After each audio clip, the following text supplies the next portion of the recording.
قدرمنو اکمل لیونی په مزاح کې د شعرونه ډیر شهرت لري، که څه هم دی سنجیده شاعر هم دی، د سنجیده شعرونه بیخي ډیر دي،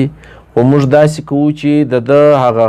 قومي شعور سیاسي شعور هغه پرېږدو، ځکه چې هغه د په سنجیده شعرونو کې ډېر لیدل کېږي. خو که کله سړی د مزاح وګوري، د مزاحیه شعرونو دغه رنګ هم شته چې هغه کې هم سیاسي شعور پروت دی، د خپلو حالاتو ترجماني پرته ده، خو انداز یې په طنز او مزاح باندې دی.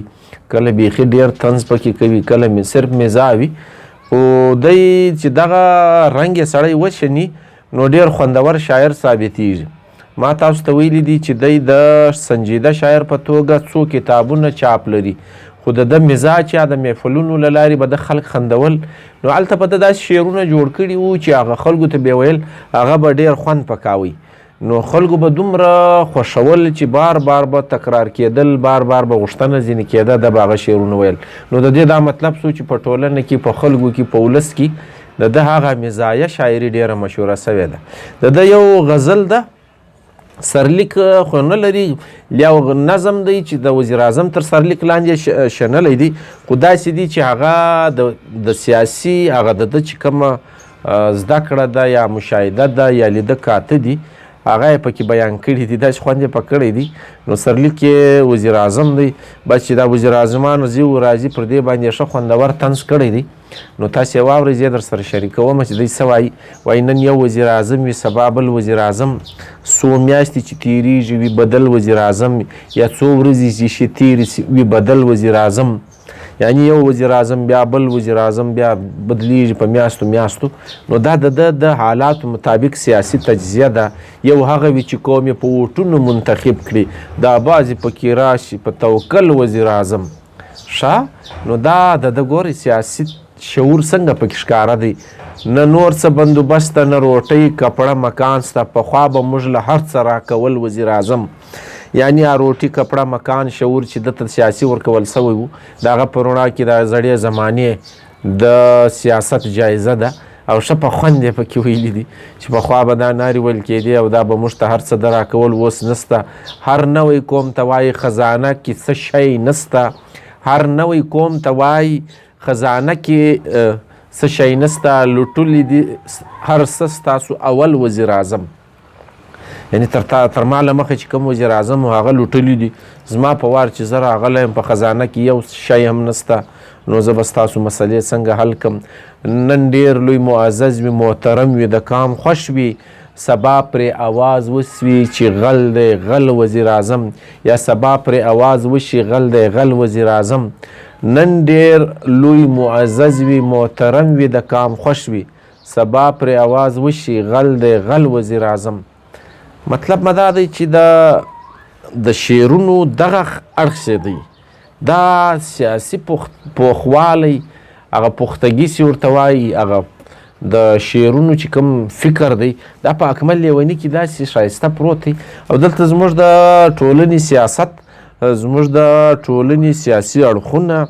زموږ د ژوند سیاسي لارې ډېرې ښې راښکاره کوي، او موږ یې وینو، نو تشریح ته سره اړتیا نه لري. ما ووی یو وزیر ته ستا خو یار محکمه نشته، وی په مارې بی میشو له شوتل وزیر اعظم. اندازه وکاستی، یعنی دونی طنز، دونی ښایسته انداز.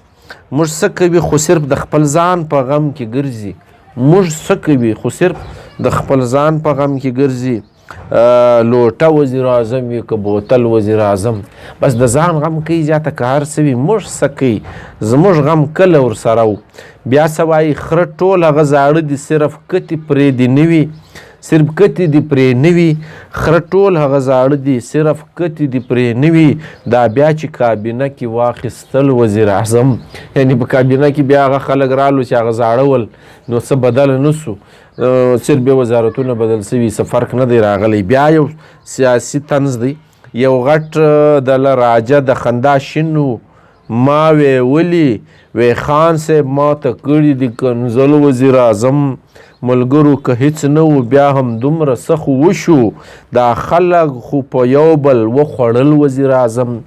یعنی که نور نو په خپله خې په جنګ سره اخته کو، بله لار که نه وه، دا کار خو وسو. په یو وزیر اعظم کې که څه فرق زموږ راشي، په یو وزیر اعظم کې که څه فرق زموږ راشي بل وي د امریکې سره سپیشل وزیر اعظم دونې طنز یې کړی دی له هاخوا زه خو بل راشي چودري برادرانو یو دوکه ورسره وکړه چودري برادرانو یو دوکه ورسره وکړه ډېر زر یې کور ته واستاو ډبل وزیر اعظم په دې باندې که سړی پوهېږي نو د وزیر اعظم هغه د څو میاشتو وزیر اعظم پر هغه باندې طنز دی خوند یې پکړی دی ډېر زر یې کور ته واستاو ډبل وزیر اعظم نو دا هغه سیاسي شعور دی اکمله لیونیه که موږ دغسې ویده یو اکمله لیونیه که موږ دغسې ویده یو آخر به چرته واوړو په پاگل وزیر اعظم نو دا وایي اکمل لیونی وایي موږ داسې سیاسي شعور نسته موږ ویده خلک یو نو زموږ دغه ویده والی چې دی دا به موږ ته تاوان راکړي نو دا ګورئ داسې ښه لوی نظم دی ما ډېر شعرونه له ما زه پاتې دي ځکه چې ما څوکه له ده له خولې څخه له بېلابېلو ذرایضو څخه نوټ کړي نو اوس یو دم چې زه فکریابه سم هغه رنګ یې نسم راټولولی دا ډېر اوږد نظم دی او په دې کې زموږ د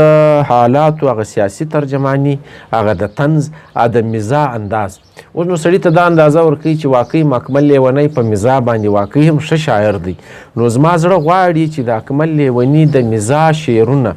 جلا سره راټول سي او ټول مرتب سي په یو شعري مجموعه کې ځکه چې مزاح او طنز چې دی دا هم د ادب برخه دی او پښتو ادب چې دی په دې اړه باندې ډېر کمبود لري یعنی موږ د مزاح او د طنز له لارې ادب دونې غني نه لرو لکه د اردو ادب چې څونې غني دی په طنز و مزاح کې په نظم کې خو لیاسه ګزاره کوو په نثر کې خو بیخي کمبود ته مخامخ یو نو باید چې د نثر وخواته هم زموږ د طنز او د مزاح د لیکوالانو پام سي ښه ډیر سي پراخ سي په اردو ادب کې داسې د طنز کتابونه ادب د نثر په دنیا کې دونې پراخ دی سړی بیخي ډیر لیکوالان یادولی سي پطرس بخاري څنګه کار کړی دی او په نثر کې کړی دی د مشتاق احمد یوسفي کتابونه په نثر کې څنګه طنز کوي او دا کرنل محمد خان څنګه طنز کوي دا ګرد خلک چې دي داسې اردو ادب ته د نثر له لارې بیخي ډېر څه ورکړي زما غرض دا دی چې که چیرې زموږ لیکوالان د نثر پر خوا باندې د طنز او مزاح له خوا راواوړي پراخې کړي ویلي کړي څو کسان بېشکه چې یادولی شو څه کار یې کړی دی خو هغه په هغه پیمانه نه دی کوم چې اردو ته سوی دی نو د پښتو په شعر و ادب کې هم دغه رنګه کمبود لیدل کیږي د شعر او ادب له لارې هم د کمبود خوا لرو نو زما زړه غواړي چې اکمل لیونی راټول سي او دا کار باقاعده د یو ریسرچ د یو سند په توګه یو ځوان وکړي په یو پوهنتون کې باید د پوهنتون د استادانو دې ته پام سي یو ډیګري ورکړي هغه زیاته که د هغه خپلې د ماسټر ډیګري د تیسیس د ریسرچ دپاره وي لیا د امفیل دپاره وي لیا د پی ایچ ډي دپاره وي دا ډېر پراخ کار دی او دا څوکه په اوس وخت کې راټولېدی سي چې دغه ضایع نه سي دا د اکمل لیوني ټول شعرونه خصوصا د طنز و مزاح شعرونه دا سره رایوځی سي یوه مجموعه سي نو زموږ به د شعر و ادب د طنز و مزاح خوا نور هم پراخه سي یو کتاب به بل پکې زیات سي